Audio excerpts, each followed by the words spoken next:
je vais vous raconter un peu l'histoire de ce livre. Parce qu'à un moment donné, il y avait tellement d'histoires bizarres, tellement d'histoires. À force de suivre les histoires que les gens te racontent, les histoires en conférence, j'entendais tellement d'histoires d'horreur. Parce qu'il faut qu'on appelle ça des histoires d'horreur. Où tu as des gens qui dorment sur le lit, ça fait plus de 5 ans, il n'a pas touché sa femme, tu ne comprends pas pourquoi. Où tu as des personnes qui t'expliquent que son mari, tout un tas de choses, ni queue ni tête. Écoutez bien. Et à un moment donné, je me suis dit, mais est-ce que le mariage a été créé pour que les gens souffrent? Je me posais la question de savoir qu'est-ce qui ne marche pas, qu'est-ce qui fait en sorte qu'il y ait autant de turbulences, autant de mauvaises choses qu'on peut entendre.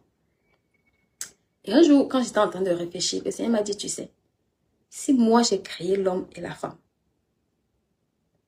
ce n'était pas pour leur faire du mal. Dans mon plan, quand j'ai créé l'homme et la femme, j'ai dit c'est très bon. Ça veut dire que dans la pensée, écoutez, ça m'a tellement béni de comprendre que dans la pensée de Dieu, le mariage n'était pas venu détruire l'homme et la femme. Non. Quand il a fini d'écrire, il a dit c'est très bon. Et je me suis dit waouh.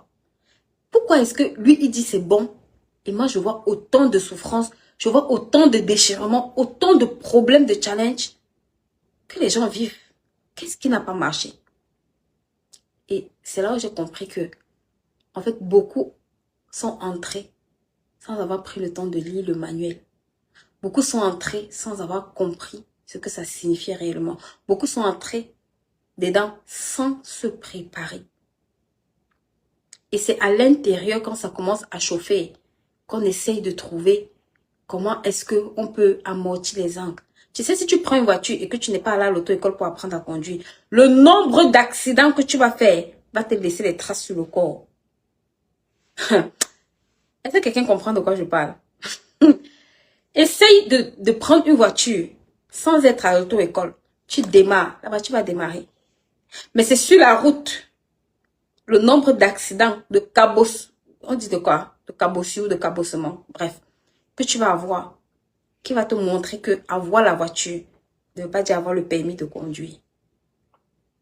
Ne veut pas dire que tu sais conduire. Avoir une voiture ne veut pas... Je me suis rendu compte que beaucoup de personnes sont mariées.